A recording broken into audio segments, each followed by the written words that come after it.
Hey, fourth graders, it's Mrs. Seals back for our next science lab. So we are moving on to a new unit in science, and it is all about mixtures and solutions. Some of the things that we've been talking about, such as ways to describe objects, are still going to help you out in this unit. So don't forget everything else we've talked about. But hopefully you remember the terms mixtures and solutions from third grade. I'm going to go ahead and share my screen. And mixtures and solutions, I can compare and contrast a variety of mixtures, including solutions. So let's start with a mixture. What is a mixture? A mixture is two or more ingredients that are combined together,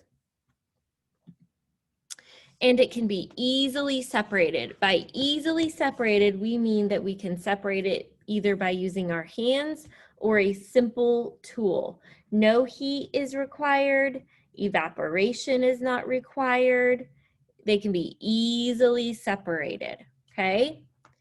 And we say that the ingredients keep their physical properties. What this means is that when you look at the ingredients that are combined together, they don't change. They don't get smaller, they don't change shape, they don't change color, they look exactly the same. So let's go back to this picture of the salad.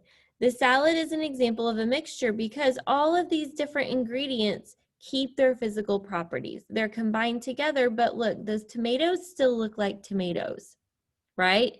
They all have stayed the same. And it can be easily separated. If I don't like tomatoes, I can easily use my hands to pick them out or use my fork, right? Okay, so here are some examples of mixtures. A bowl of different colored M&Ms.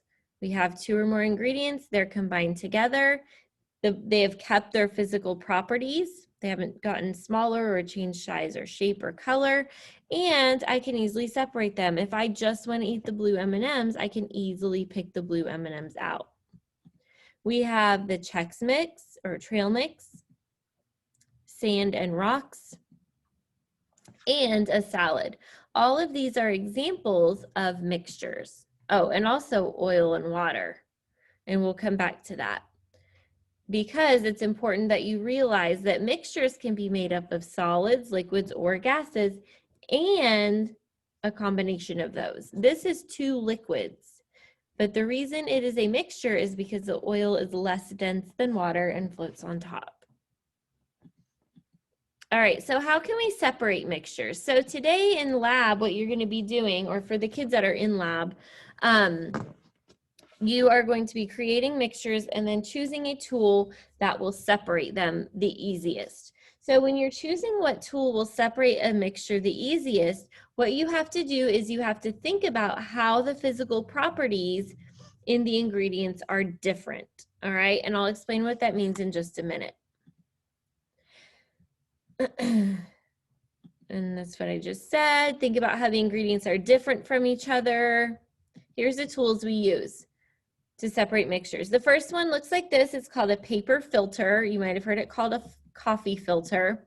And it's used to separate solids from liquids. So what happens is, I have one right here just on a cup. The solid will stay in the filter. The filter will hold it up. The liquid will come through to the bottom. Okay, so if you have a mixture that is made up of a solid and a liquid, this is the tool you will use. We also can use a magnet. This is used to separate magnetic objects from non-magnetic objects. We have what we call a sifter. It looks like this. It has tiny little holes in it. So this can be used to separate a mixture where one object is large and one object is small. Because what will happen is the large object will stay on top, the small object will go through. All right, so if you have a mixture where one object is large and one object is small, that's the tool you'll use. And then the last way we can separate mixtures is by using tweezers or our hands. This is what we call manual separation. This is used if we have a mixture where the objects are different sizes, but one of them isn't small enough to go through the sifter. So think about the Chex Mix. You could use this, right? None of those things, all those things are different sizes. None of them are quite small enough to go through the sifter. If you have something that is different colors, a mixture of different colors, this would work, like the bowl of M&Ms. All right, so we're gonna practice with that in just a minute. We're gonna talk now about solutions. So a solution is a special type of mixture. It still has two or more ingredients that are combined together. However, it cannot be easily separated. Sometimes it's impossible to separate. Other times it can be separated, but it requires heat and evaporation. And even then, once it is separated, the ingredients are not going to go back to looking and being the same and having the same properties as they did before. An example of this would be salt water. When salt water is separated, what happens is you boil the water to evaporate it. The water evaporates, and you're left in the pot with salt, but it doesn't look and feel the same as it did before. It's kind of very thick, and it kind of clumps together. So it's not going to go back to being and looking like the salt before.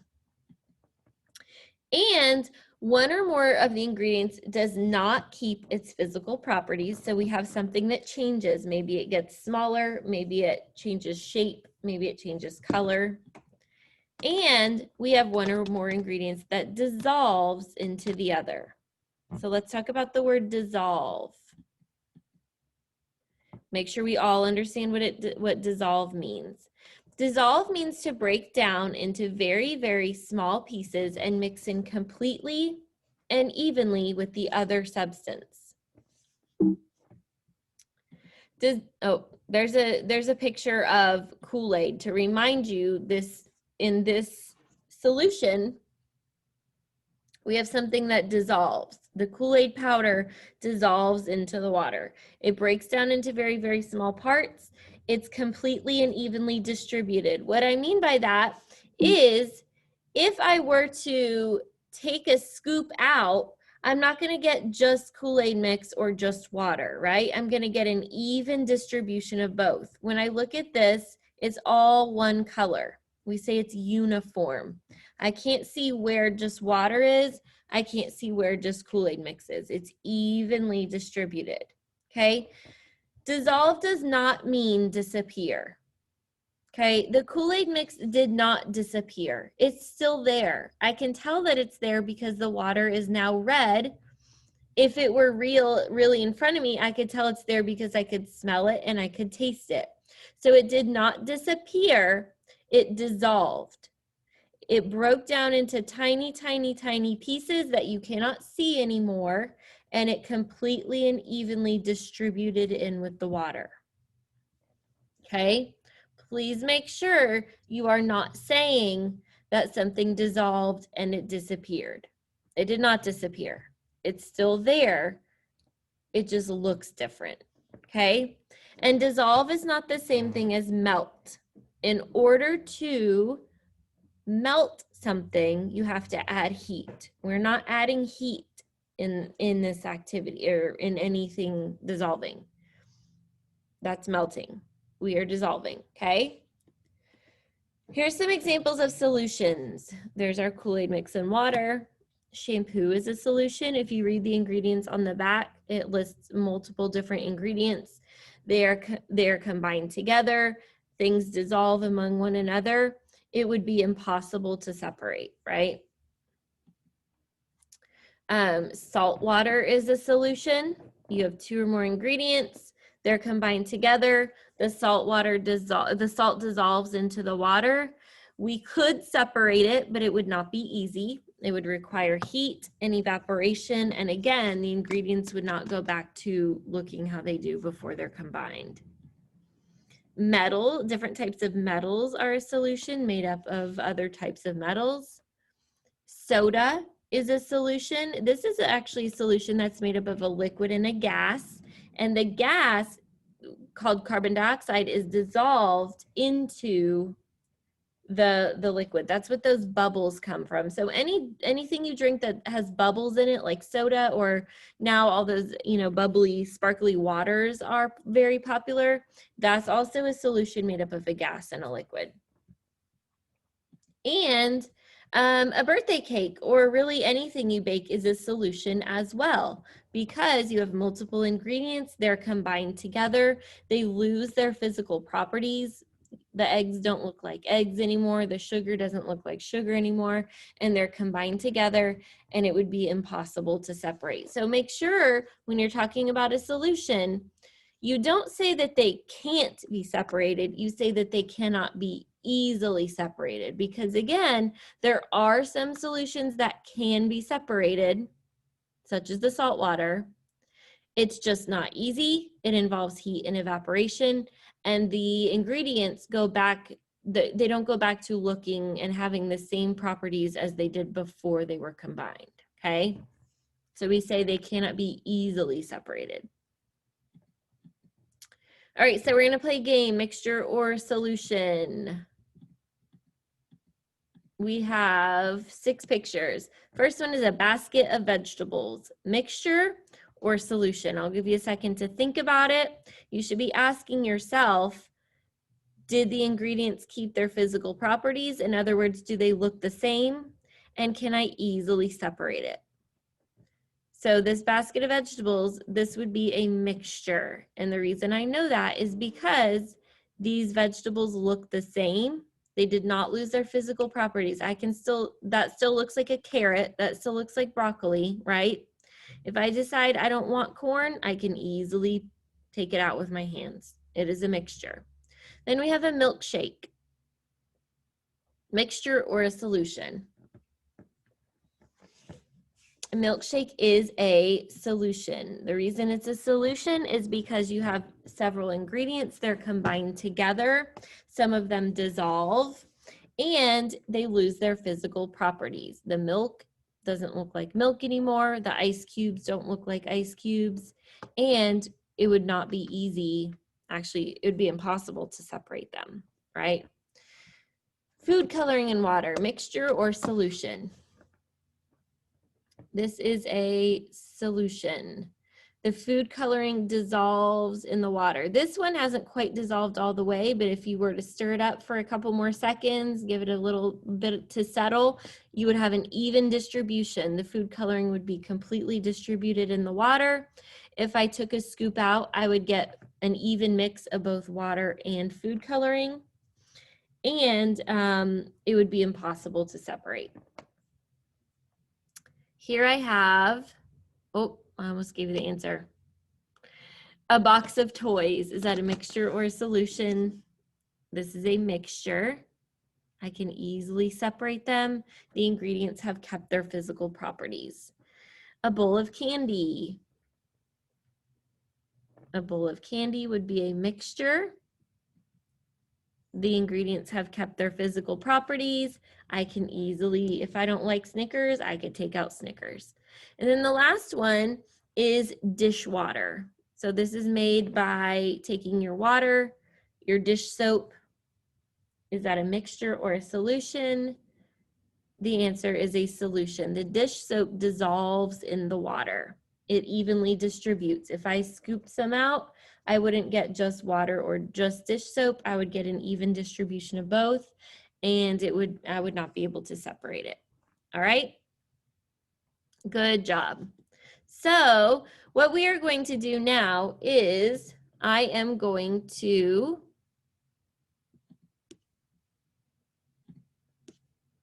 show you some things. So the kids that are in lab with me this week, what they're going to be doing is looking at the same thing you saw, and then they're going to be getting a paper like this where there are 1, 2, 3, 4, 5, 6 different mixtures or solutions that they are creating, and then they are working with their group or their partner to determine which of those materials or which of those tools that I just showed you, the magnet, the sifter, the paper filter, or the tweezers,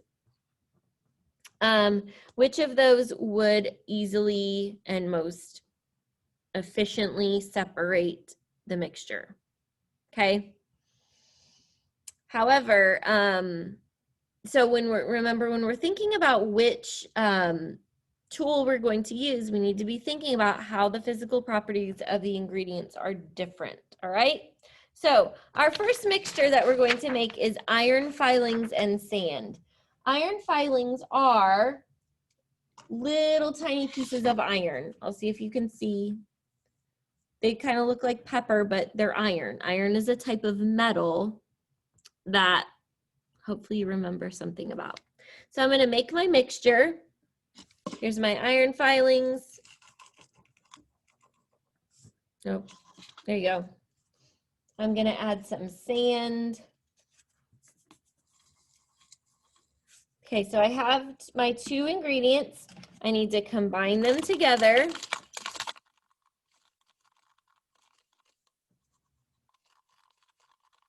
All right, they're nice and combined. I have sand and iron filings. Now I need to think which tool would most easily separate this mixture. And to do that, I want to think about how the properties are different, okay? I know that this paper filter is used to separate a solid and a liquid. Do I have a solid and a liquid in this mixture? I don't. I have two solids, right? So this wouldn't work. The sifter is used when I have two ingredients that are different sizes, one that's big enough to stay on top, one that's small enough to go through. Does it look like either of these would be able to fit on top, stay on top of the sifter? No, they're the same size. So all of these things are going to go through the sifter. It wouldn't work either. And then tweezers. So yes, these are different colors, but do you think sitting here and picking out every piece of iron filing from every piece of sand would be the best way to separate this mixture? Definitely not. We would be here all day. Hopefully you remember from maybe first grade or kindergarten that iron is a type of metal that is magnetic. It is attracted to a magnet. Sand is not magnetic.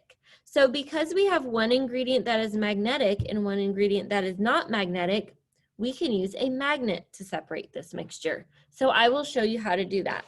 I have my wand magnet in a baggie, and to use iron filings, I'm going to keep my wand magnet in a baggie, and I'm going to show you how easy this is.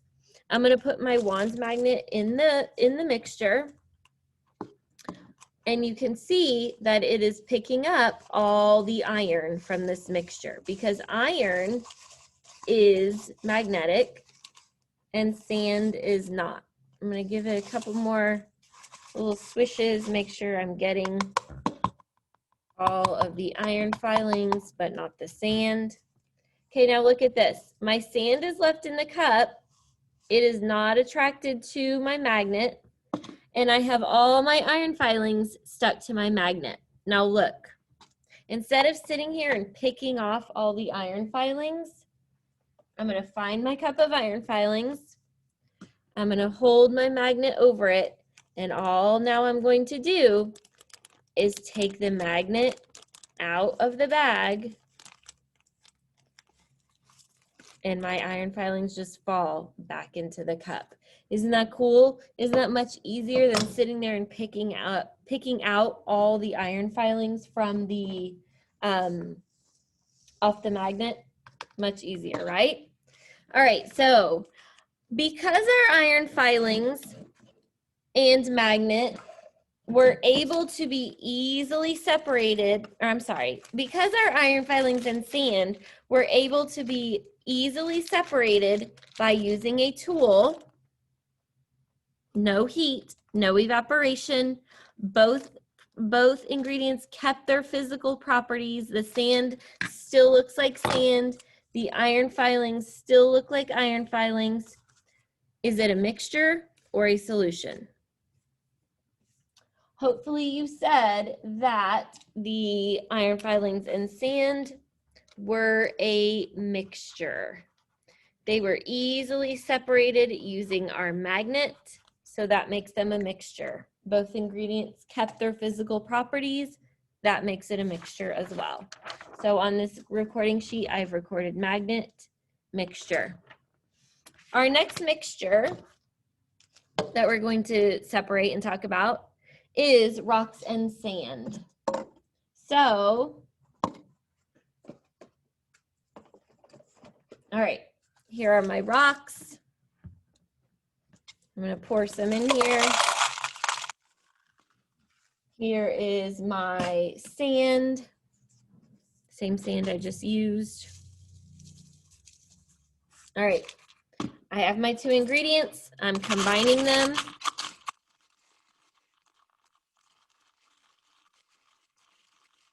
All right, now I need to think. Which tool am I going to use? Are either rocks or sand magnetic? No, neither rocks or sand are magnetic. So a magnet would not separate them. That's not going to work. We have to have one magnetic ingredient for a magnet to separate a mixture, right? Do I have a liquid and a solid?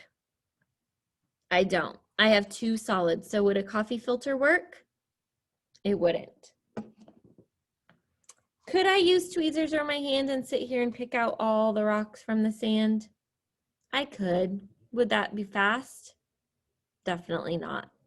Rocks and sand are different because rocks are large, sand is very tiny. So who remembers what tool I said you could use when the 2 ingredients have a different physical property of size, and one is large and one is small? Do you remember what that's called? It's called a sifter. Okay, so to use the sifter, I'm going to put it on this bowl. I got to make sure I have something under it so the sand doesn't go everywhere. I'm going to take my mixture of rocks and sand, pour it on top, kind of give it a second, and there's my sand. It went through the sifter. Rocks are left on top of the sifter. So, was my sifter successful at separating rocks and sand? I would say so. Easy peasy, right? We didn't have to evaporate anything. We didn't have to heat anything up. Both the rocks and sand kept their physical properties. They look the same as they did when I combined them together, okay? So because of that, that means that it's a mixture. And the tool that that most easily separated them was called a sifter. Both ingredients kept their physical properties. They look exactly the same as they did before. The rocks still look like rocks. The sand still looks like sand. Okay? All right, so that was a mixture. Our next one that we're going to look at is food coloring and water. Let me move the rocks. Food coloring and water. So I have my cup of water. I have my food coloring. I'm going to add a drop here.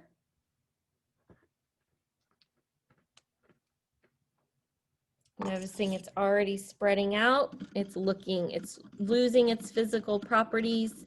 It's looking different than it did when I put it in here. When I look at this, I notice that it all looks the same. It's one color. I don't see water separate from food coloring. It's all the same color of yellow, which means the food coloring has evenly distributed in the water, right? I could not take a spoon and get out just the food coloring. Also, remember when I first put the food coloring in here, it was one single drop. Is it still one single drop? No, so it's changed size and shape. So it has lost its physical properties. Okay, so let's think. Do I have a solid and a liquid? I don't. Do I have a magnetic ingredient? I don't. Do I have ingredients that are different sizes? Let me put my rocks back. Do I have ingredients that are different sizes between the food coloring and the water? I definitely don't, so my sifter wouldn't work. And could I use tweezers or my hand to sit here and pick out the food coloring from the water? I could not. Because I can't use a tool to easily separate it, Because I have an even distribution of food coloring, because the food coloring has lost its physical properties, that means that this is a solution. The food coloring has dissolved in the water. This could not be separated. If I added heat to it and evaporated the water, the food coloring would evaporate along with the water. So it is unable to be separated. So on a paper, I'm going to write unable to separate. And because of that, that means it's a solution. The food coloring dissolved, it evenly distributed in the water. All right, we have 3 more. The next one is sand and water. So I'm going to take another cup of water. I'm just going to use the same sand that I used a minute ago. There's my sand. I'm going to stir, stir, stir.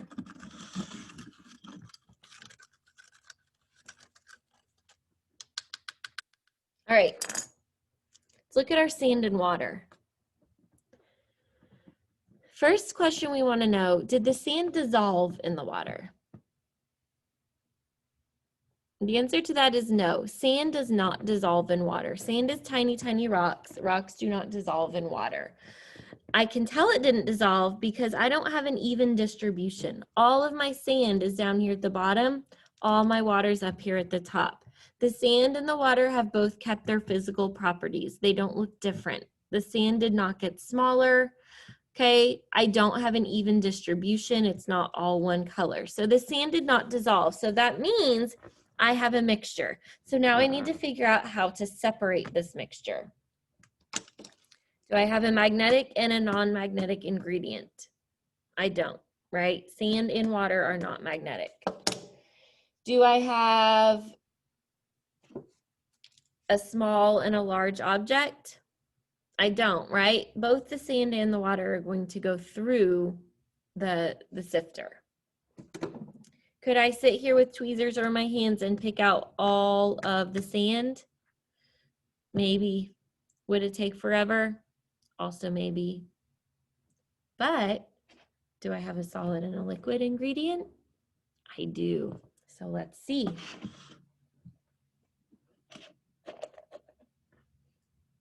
I'm going to pour slowly to give it time to go through. You'll notice the water is going through the coffee filter.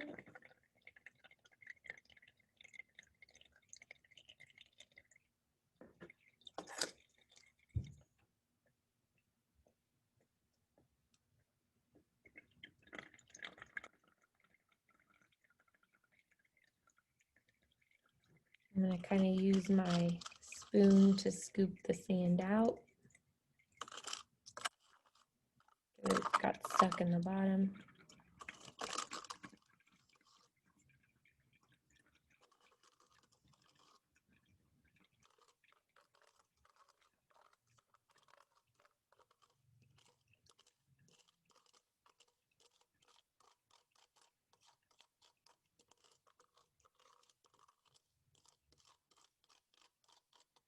All right, so I want you to look, I'll hold it up. My coffee filter or my paper filter separated my sand from my water. All my water is down here in the cup. All my sand is being held up by the coffee filter. The reason that this tool worked is because I had a mixture that had one liquid and one solid ingredient, and the solid ingredient did not dissolve. If I had a solid ingredient that did dissolve in the water, such as salt or sugar, this would not work because when something dissolves, remember, it breaks down into such tiny pieces that it completely distributes in the water. So if I were to pour salt water in here, all the salt would go through the filter with the water because it's so small, okay? But since the sand did not dissolve, this tool worked.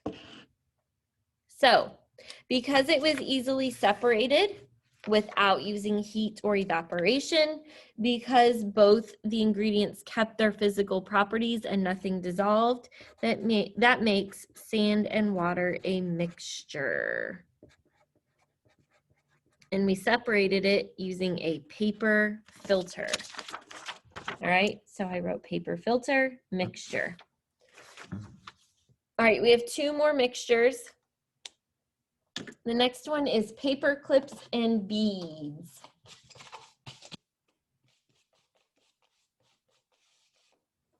Sorry. All right, here's a bowl. Here are my paper clips. I'm just taking a handful of paper clips. And here are my beads. They're just plastic beads.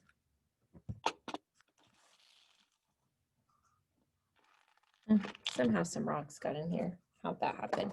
Oh, well. So I have paper clips, I have beads. Let's think about this. First of all, look at our mixture. Did our ingredients keep their physical properties? They did. The beads still look like beads. The paper clips still look like paper clips, right?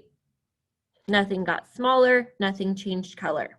So now I know it's a mixture because the ingredients kept their physical properties and nothing dissolved. So now I need to figure out which tool will separate them. Do I have a solid and a liquid?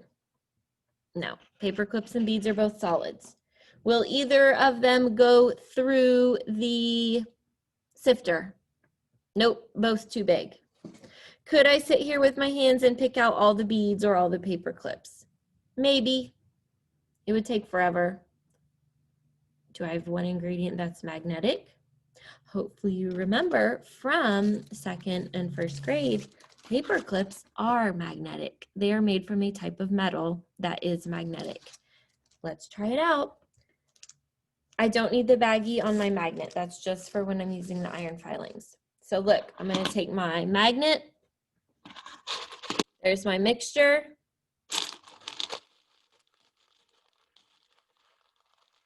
And my magnet successfully picked up and separated all of my paper clips from my beads. My paper clips are separated. The beads are still in the bowl.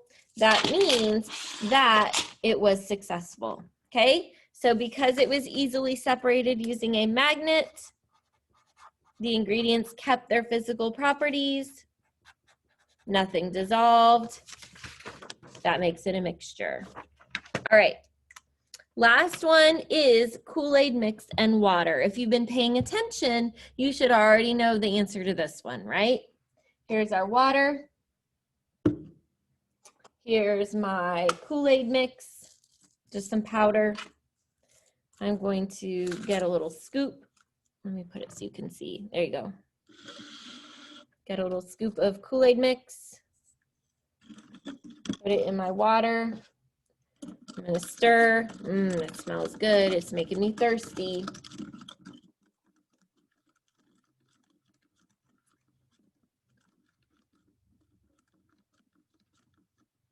And here we go. First of all, I need to determine is it a mixture or a solution. Did my ingredients keep their physical properties? Definitely not, right? My Kool-Aid mix before looked like this. Does it still look like a powder? It doesn't.